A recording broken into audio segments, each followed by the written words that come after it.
Abra, por favor, a sua Bíblia, na carta de Paulo aos Colossenses, capítulo 3, versos 1 a 4. Colossenses 3, versos 1 a 4. Antes de nós concluirmos a nossa série sobre o Sermão do Monte, nós fazemos uma pausa para celebrar, como já dissemos, essa que é a ocasião mais importante do calendário cristão. Nós sabemos, é claro, o Natal tem a sua importância, mas a importância do Natal é incomparavelmente menor que a da Páscoa, pelo simples motivo que esta é a comemoração e a rememoração de que a obra que Jesus veio para realizar entre nós está completa. E ela produz hoje os seus frutos na vida de todos aqueles que ressuscitaram com Jesus. Vamos ler então Colossenses capítulo 3, versos 1 a 4. Portanto, se vocês foram ressuscitados juntamente com Cristo, busquem as coisas lá do alto, onde Cristo vive assentado à direita de Deus. Pensem nas coisas lá do alto e não nas que são aqui da terra, porque vocês morreram e a vida de vocês está oculta juntamente com Cristo em Deus. Quando Cristo, que é a vida de vocês, se manifestar, então vocês também serão manifestados com Ele em glória. Oremos. Senhor, dá-nos luz, a fim de que o mesmo Espírito que inspirou estas palavras do autor bíblico, também, ó Deus, nos ilumine para entendermos e crermos e aplicarmos, ó Deus, na nossa própria vida. Nós oramos no nome precioso do Senhor Jesus. Amém. A Páscoa deveria ser para os judeus dos dias de Jesus muito mais do que simplesmente uma ocasião para reunir a família ao redor da mesa, ou então para você reunir a família ao redor do templo. A Páscoa, nos dias de Jesus, deveria ser uma celebração do que Deus havia feito por Israel ao libertá-lo da escravidão do Egito. Do mesmo modo, eu e você que hoje celebramos a nossa Páscoa, também deveríamos pensar da mesma forma. A nossa Páscoa deveria ser muito mais que uma data no calendário a ser lembrada nas igrejas cristãs. Celebrar a ressurreição de Jesus deve ser uma recordação do que Deus fez por mim e por você, do que Deus fez por nós, daquilo que foi conquistado através da tumba vazia. Por isso nós perguntamos hoje, quais os frutos da ressurreição de Jesus? Quais são os frutos? O que é que a ressurreição de Jesus conquistou para nós?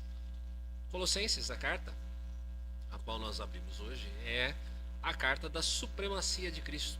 Nós acabamos de cantar aqui uma parte de Colossenses, o hino cristológico de Colossenses, em que nós celebramos a supremacia e o governo de Cristo sobre todas as coisas, uma exaltação daquilo que apenas Jesus pode fazer por nós. Nesse sentido, nós aprendemos com esses 4 versículos que temos diante de nós hoje, que pela ressurreição nós recebemos nova vida, nova ambição, nova esperança. Nova vida, nova ambição, nova esperança.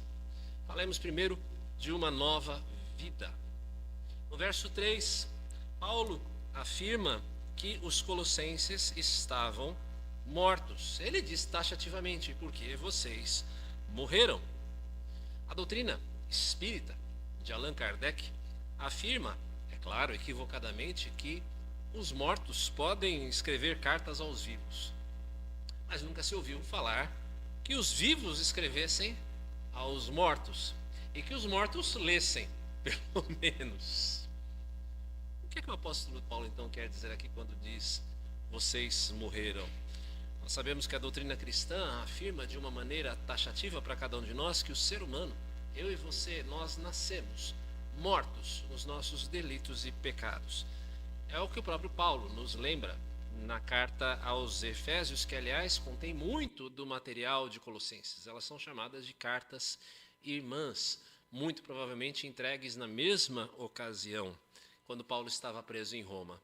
Mas Paulo fala aqui de um outro tipo de morte, aquele tipo de morte que vem da nossa união com Cristo na sua cruz. Nós cremos que Jesus recebeu a maldição do pecado, a morte que pesava sobre nós quando foi crucificado. Eram os nossos pecados, eram as nossas culpas, eram as nossas transgressões que estavam sendo lançadas sobre ele. Isso tem uma implicação necessária para nós quando nós pensamos a respeito de Cristo. Esta união com Jesus na sua cruz. O nosso velho homem, Aquele homem natural que nasce morto nos seus delitos e pecados, dominado pelo pecado, corrompido pelo pecado e, consequentemente, condenado pelo pecado, foi crucificado com Jesus. O nosso velho homem, nós cremos, morreu com ele. Logo, a nossa vida escravizada, dominada pelo pecado, ela já não existe mais. É por isso que o apóstolo Paulo pode afirmar então aos Colossenses, nesse verso 3, que eles estavam mortos. Quando eles, colossenses, se uniram a Jesus por meio da fé, a velha natureza deles, essa velha natureza que se corrompe pelas artimanhas do engano do pecado, toda essa velha natureza é crucificada junto com Jesus. Nós morremos com ele. E logo, se esta velha natureza já está morta, então ela não tem mais poder algum. Mas esse não é o fim da história a respeito de Jesus e nem o nosso. Aqueles que morreram com Cristo igualmente ressuscitaram com isso. Quando nós somos batizados, é justamente isso que nós estamos celebrando. O batismo é um símbolo desta ressurreição. Nós temos de dar crédito aqui aos nossos irmãos imersionistas, pelo seu símbolo de descer a água. Ele é visualmente um símbolo muito poderoso da ressurreição. Quem desce as águas é um morto. Quem sobe é alguém que ressurgiu com Jesus, semelhante a ele, cheio do poder do Espírito, selado para a vida eterna. Quem ressuscita com Cristo é alguém que nasce para uma nova vida livre do cativeiro do pecado, que não tem maior desejo, que não tem maior ambição do que realizar a vontade do seu Senhor. Mas vamos um pouco mais devagar, porque nós vamos voltar a esse ponto logo em seguida. O que nos importa nesse momento específico é entender que a ressurreição é o poder de uma nova vida. A ressurreição é o poder de uma nova vida. Nós celebrarmos como hoje a ressurreição de Jesus, então, meus irmãos, é nós celebrarmos também a nossa ressurreição. Nós não estamos celebrando apenas a ressurreição de Jesus, nós estamos celebrando a nossa própria ressurreição. Porque unidos a Ele em sua morte, nós também estamos unidos a Ele em sua ressurreição. Porque eu, mediante a própria lei, morri para a lei a fim de viver para Deus. Estou crucificado com Cristo, logo, já não sou eu quem vive, mas Cristo vive em mim. E esse viver que tenho agora na carne, vivo pela fé no Filho de Deus que me amou e se entregou por mim. Palavras do apóstolo Paulo na sua carta aos Gálatas, no capítulo 2. Vejam só o grifo, já não sou eu quem vivo. Quando eu e você somos unidos a Jesus pela fé, nós dizemos adeus à velha vida. Nada a lamentar aqui, esta vida que já morreu. Nada a prantear. Ao contrário dos velórios e dos funerais que nós participamos, este é um dia de festa, é um dia de libertação. Uma vida não mais controlada pelo poder do pecado, mas controlada pelo Espírito de Deus. É isto que acontece quando eu e você morremos e ressuscitamos com Cristo. O que é que isso significa para nós hoje? Primeiro, um alerta para você que ainda não nasceu de novo em Cristo. É possível que você esteja aqui no nosso meio hoje. É possível que você esteja nos assistindo de casa. A sua necessidade não é de uma reforma moral. Você não necessita de uma reforma moral. Um bom filósofo seria capaz de produzir isso em você. Tampouco a sua necessidade é de uma nova religião. Um bom líder espiritual poderia fazer você se sentir em paz com Deus. Você os encontra aí aos montes. Para compreender a sua real necessidade, você precisa crer naquilo que a Bíblia diz a seu respeito. Você não precisa ser mais ético. Você não precisa ser mais religioso. O que você realmente necessita é morrer e ressuscitar, e isso homem algum é capaz de fazer, senão o homem Jesus, que se entregou na cruz e ressuscitou ao terceiro dia, para que eu e você, unidos a Ele, nascêssemos para uma nova vida. Você precisa receber a Jesus pela fé. Segundo, esse texto também traz para nós aqui, nesse poder de uma nova vida, uma lembrança e uma exortação a você que já ressuscitou com Cristo. É a vida de Cristo que agora anima você. O poder do Espírito agora age, habilita e habita em você.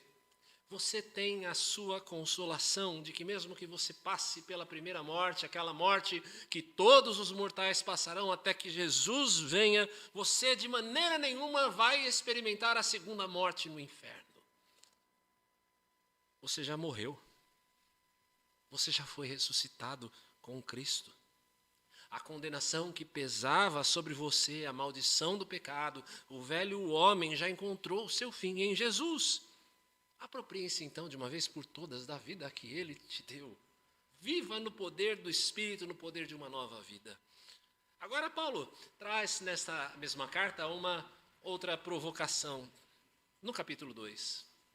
Se vocês morreram com Cristo para os rudimentos do mundo, por que se sujeitam a regras como se ainda vivessem no mundo?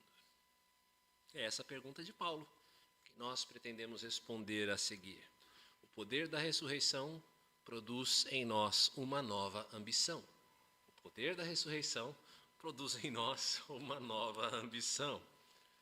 Depois de dizer que os efésios estavam mortos em seus pecados, Paulo afirma: entre eles também nós todos andamos no passado segundo as inclinações da nossa carne, fazendo a vontade da carne e dos pensamentos, e éramos por natureza filhos da ira como também os demais. Nada nos separava dos demais homens. E esse retrato que Paulo traça aqui em Efésios é um retrato bastante exato do homem natural.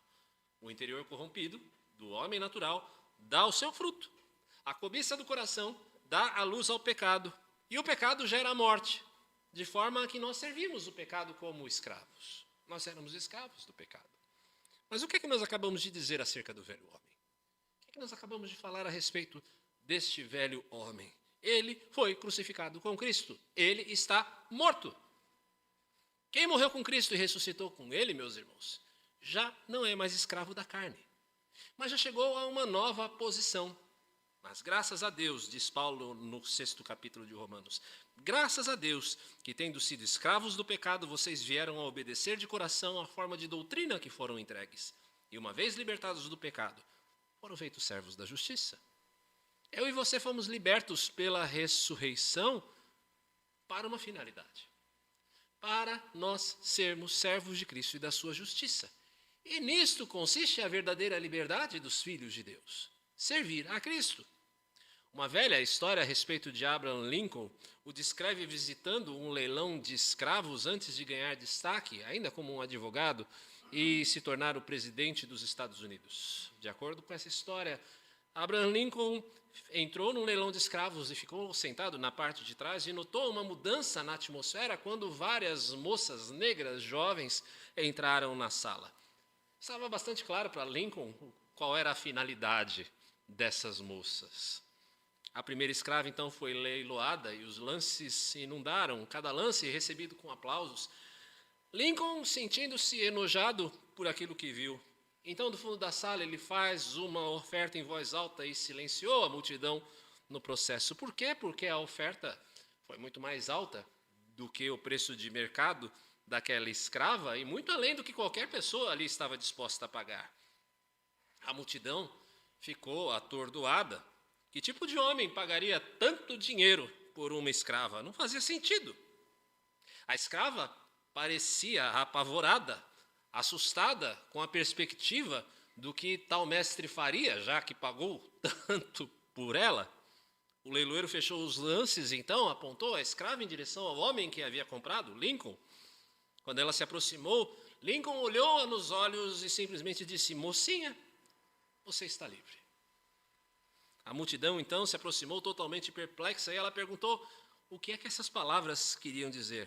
E ele respondeu: significa que você está livre. Isso significa que eu posso dizer o que eu quiser?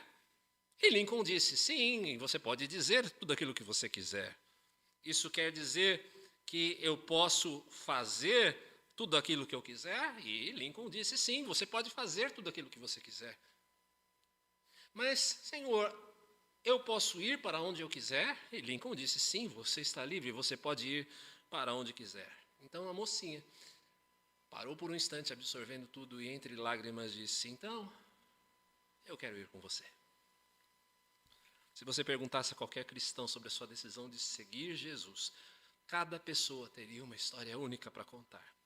Mas por trás da história de cada pessoa estaria uma resposta, a mesma resposta da escrava, abre aspas. Quando percebi quem era esse homem e como ele era, a sua generosidade, graça, misericórdia e bondade, segui-lo foi a decisão mais fácil do mundo. Em outras palavras, quando nós, como essa escrava, reconhecemos quem Jesus é, o preço que ele pagou por nós, o que ele fez por nós, todo o resto vem. Essa nova posição sua em Cristo, não mais de um escravo, mas de um filho de Deus, tem um impacto direto nos seus anseios mais profundos. Uma vez que nós somos alcançados pelo amor de Cristo, não existe maior prazer para mim e para você do que nós vermos a sua vontade sendo cumprida nas nossas próprias vidas e de outros. A ressurreição produz em nós uma nova ambição. Ela é descrita na segunda parte do verso 1, busquem as coisas lá do alto, onde Cristo vive, assentado à direita de Deus, como um desejo contínuo, uma ânsia pelas coisas do alto. Se você é alguém que já nasceu de novo, você já não é mais dominado pelas ambições corriqueiras de quem anda dominado pela carne, mas você anda aspirando por coisas melhores, que você sabe onde vir com o governo de Cristo. A destra de Deus é o lugar de honra que Cristo ocupa. O seu trono estabelecido sobre toda a criação. Um lugar de onde fluem bênçãos sem medida sobre todo o povo de Deus, principalmente a sua intercessão contínua por nós. Mas isso quer dizer então que eu não posso almejar por coisas boas nesse mundo? Eu não posso desejar coisas boas nesse mundo também? É claro que nós podemos. Não existe pecado algum em você desejar uma boa educação para os seus filhos. Não há pecado algum em você também desejar algum conforto ou alguma satisfação. O erro é você ter nessas coisas na sua ambição última. O erro é você depositar a sua confiança e a sua fonte de alegria nessas coisas, naquilo que é passageiro. Tudo que existe nesta vida para o cristão, meus irmãos, não é senão um instrumento para algo mais elevado, um meio para alguma coisa mais elevada que se revela na vontade de Deus.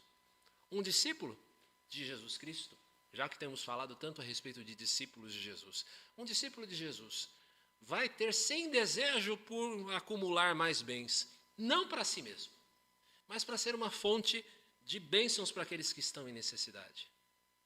Um discípulo de Jesus vai sim ansiar por mais conforto, mas o conforto que ele anseia é para repor as suas forças físicas e mentais, porque ele sabe que ele tem uma missão a cumprir. Você percebe como isso se trata de uma nova mentalidade, de uma nova visão de vida, de uma nova visão de mundo. A pauta de quem ressuscitou com Cristo não é mais a sua própria pauta, mas a pauta que é ditada pela palavra dele. A vontade de Deus é o maestro, que faz com que o ritmo da vida, os seus instrumentos, as suas sonoridades funcionem de uma maneira harmônica na execução de uma só sinfonia da qual Deus é o compositor. Essa nova mentalidade precisa ser continuamente alimentada porque são muitas, meus irmãos, as vozes dissonantes que nos cercam. Você está cercado por preocupações da vida, pelo bombardeio constante da cultura, a doutrinação ideológica que nos captura no presente, nas coisas que você pode apenas aprender pelos sentidos. São muitas as vozes que tentam nos distrair. Por isso a instrução de Paulo a quem ressuscitou com Cristo, no verso 2. Pensem nas coisas lá do alto e não nas que são aqui da terra. Pensem nas coisas que são lá do alto, não nas que são daqui da terra. Fixe a sua mente no alto. Não se permita seduzir por apetites outros. Aqui as aplicações são várias. As coisas que você deseja são um bom termômetro de como nós estamos posicionalmente diante de Deus. Sejamos sinceros. Se você não tem desejo por Deus hoje, se você não tem ambição pelas coisas de Deus, se você não ama o que Deus ama agora, nesta vida, por que você pensa que a eternidade há de ser alguma coisa agradável a você? Se você não se agrada de Deus agora, por que você quer viver com Ele para sempre? também nós podemos pensar no papel que a perda tem nas nossas vidas. Nós temos falado bastante a esse respeito na IBD, já que falamos de sofrimento. Nós sermos privados daquilo que nós valorizamos, apesar de toda a dor, apesar de toda a ansiedade que isso representa, pode ser uma excelente oportunidade para eu e você reconsiderarmos o que é que nós mais desejamos, em que nós confiamos em nosso coração. Ainda, esse texto que nós temos diante de nós é para quem, como Salomão, no livro de Eclesiastes, já provou de tudo que esse mundo pode oferecer e encontrou apenas decepção. Essa oportunidade de hoje é um convite para você reavaliar os seus valores e ser unido a Cristo mediante a fé. Você precisa conhecer a verdadeira e imperecível riqueza que Cristo comprou para você. Você precisa conhecer a riqueza que é em Cristo. Por fim, a transformação do procedimento começa com uma transformação da mente. Como você alimenta a sua? Como é que você tem alimentado a sua mente? Por acaso é a sua mente que te domina? Ou é você que a mantém cativa a Cristo? Quem domina quem? Agora, no último movimento desse texto, nós temos um estímulo poderoso a nós experimentarmos o poder da ressurreição em moldar a nossa ambição. A ressurreição produz em nós uma nova esperança. Antes de nós falarmos sobre esperança, vamos falar sobre angústia. A angústia que acomete a todo aquele que ressuscitou com Cristo. Meus irmãos, nada pode ser mais frustrante, nada pode ser mais decepcionante do que nós termos em nós o desejo pelas coisas do alto e nós encontrarmos em nós mesmos um inimigo poderoso nos restos do velho homem que ainda nos assedia. Diga uma coisa, você acha que Pedro foi sincero quando ele disse que jamais negaria o seu Senhor? Você acha que Pedro foi sincero? Eu não tenho qualquer dúvida. Davi não amava o seu Deus quando adulterou com Batseba? É claro que ele amava. O que acontece com esses heróis da fé e conosco também é que nós vemos em nós uma incoerência entre a novidade de vida e a carne corrompida, na qual eu e você ainda habitamos. O espírito está pronto, mas a carne é fraca, disse Jesus. É como se de algum modo nós carregássemos um morto nas nossas costas, pesado, mal cheiroso, contamina tudo aquilo que toca, mas está lá, presente, aprontando das suas. Quando nós nos deparamos com este morto, porque nós ansiamos pelas coisas do alto, nós sofremos, assim como Pedro, a tristeza, o desapontamento de quem chora amargamente ao compreender que, mais uma vez, assim como Pedro, fez aquilo que não devia com quem só é amor e graça para conosco. Mas nós provamos essa dor também ao redor. De algum modo, todas as pessoas desse mundo, sejam elas cristãs ou não, todas as pessoas desse mundo sabem que este mundo não é o que ele deveria ser. Existe tanta injustiça, existe tanta maldade, existe tanta opressão, não é? Nessa semana nós testemunhamos algo horroroso lá em Blumenau, não é verdade? Tanta maldade nesse mundo. E quando nós passamos a ver o mundo com os olhos renascidos de Cristo, a dor que nós sentimos pelo mundo, ela se torna ainda pior. É uma dor que assume diversas formas dependendo daquilo que nos é caro. A mim, por exemplo, dói muito ver crianças abandonadas ou nas ruas pedindo esmola. Para mim é um negócio que dói. Ver um pai, uma mãe, às vezes carregando um bebezinho num semáforo. Ou as crianças brincando enquanto os pais mendigam. Ou então, ver os mortos-vivos da Cracolândia, lá onde eu moro. Também é uma coisa que me dói. Uma mancha tão grande de pecado nesse nosso mundo que parece não ter fim. Mas a parte final do nosso texto, na segunda metade do verso 3 até o final do verso 4, é capaz de dar a mim e a você alguma esperança. E a vida de vocês está oculta juntamente com Cristo em Deus. Quando Cristo, que é a vida de vocês, se manifestar, então vocês também serão manifestados com Ele em glória. Celebrar a ressurreição de Jesus é celebrar também a nossa nova vida, mas é também celebrar a vida que Ele estende a todo mundo ao fazer a sua glória cobrir toda a terra como as águas cobrem o mar. Que significa dizer que a nossa vida está escondida com Cristo, no verso 3. Num sentido, quer dizer que a nossa vida está segura com o Senhor. Nós temos a certeza de que Jesus, de que nada vai ser capaz de frustrar o seu propósito de nos dar a vida eterna. Nós temos certeza disso. Nada vai frustrar o propósito de Cristo para nós. Mas o contexto da nossa passagem parece não favorecer essa leitura. Paulo está fazendo um contraste, repare, entre alguma coisa que está oculta, que está escondida, e alguma coisa que está revelada. Logo, o sentido de que a nossa vida está escondida em Cristo é o mais simples possível. De que a vida que Jesus irá nos dar ainda não foi vista em toda a sua glória. Você já tem uma nova vida, mas ela ainda não foi vista em toda a sua glória. É o famoso contraste escatológico do já e ainda não. O reino de Deus já está presente no coração dos que creem. Perdão. Já está presente no nosso coração. Já está produzindo novos frutos e novos desejos. Mas o reino ainda não está presente, porque o pecado ainda nos assedia. Nós, eu e você, ainda somos um reflexo apenas pálido de Cristo. Mas eis a esperança bendita do verso 4. Nem sempre vai ser assim. Isso precisa nos animar. Nem sempre vai ser assim. A glória que se vê em sombra vai ser, por fim, revelada em Jesus Cristo. Você certamente já viu aqueles programas de restauração de carros, tipo Lata Velha, do Luciano Huck. Nem sei se ainda existe. Mas já passa todo o programa e no final você vê lá no palco, tem uma cortina, algo cobrindo alguma coisa. E você sabe que ali é um carro, porque você vê o formato, você conhece a história, você sabe que ali embaixo está um carro, mas você não vê toda a beleza do carro, ou não, até que a cortina se levante. Geralmente é bonito, né? Até que a cortina se levante, você não vê tudo aquilo que foi feito. Do mesmo modo, Cristo já é visto na vida daqueles, de mim e de você, que ressuscitaram com Ele, mas o esplendor da glória da salvação ainda está para ser manifestada. Pense, por exemplo, na restauração dos nossos corpos. O corpo humano, meus irmãos, é alguma coisa admirável, mas ele ainda é imperfeito. Ele é sujeito à morte, ele é sujeito a dores, ele é sujeito à doença. Mas qual é a promessa?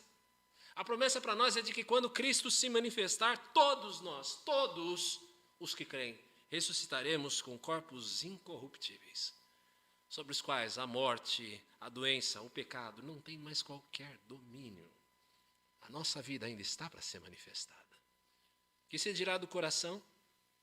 Quantas afeições, quantos desejos concorrentes nós temos hoje em dia, quantas paixões nós nutrimos ainda no nosso coração, pecaminosas.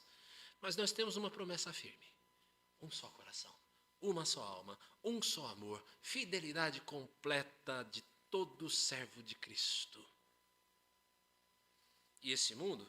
Bom, existe muita discussão meio teológica a respeito do que é que esse mundo vai ser. Se vai ser alguma coisa absolutamente nova que se segue a destruição desse mundo tal qual nós o conhecemos, ou se Deus vai restaurar todas as coisas, vai renovar todas as coisas. É uma questão que vai continuar divertindo os teólogos até que Jesus venha.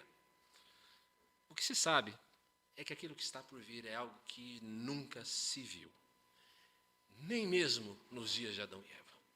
O que está por vir não foi visto nem nos dias de Adão e Eva.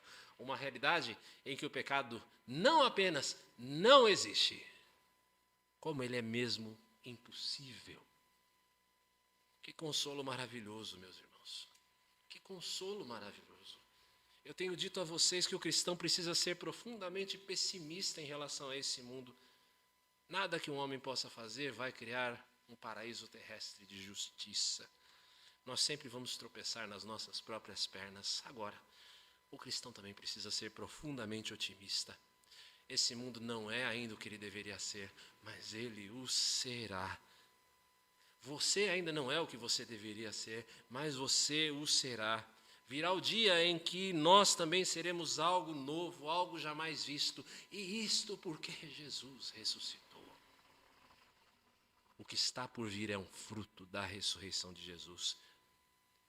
E essa palavra vem como um consolo para mim e você. Porque nós vamos continuar tropeçando pela vida fora. Mas tenha esperança. Tenha esperança. Há algo novo a caminho. Quais os frutos da ressurreição de Jesus? Quais são os frutos da ressurreição de Jesus? Uma nova vida, uma nova ambição, uma nova esperança. É isso que o poder da ressurreição produziu, é isso que nós celebramos hoje. Quando Jesus se ergueu do túmulo numa manhã de domingo, uma nova era se anunciou. Tudo aquilo que nós acreditávamos como definitivo nesse mundo foi revertido. A nossa condenação foi destruída, o nosso velho homem perdeu o seu poder, a esperança de um amanhã de paz, de alegria e de justiça surgiu. Tudo isso naquela manhã de domingo, quando Jesus se levantou do seu túmulo. Eu creio que há motivos mais do que suficientes para nós celebrarmos a Páscoa. E isso não apenas hoje, mas todos os dias.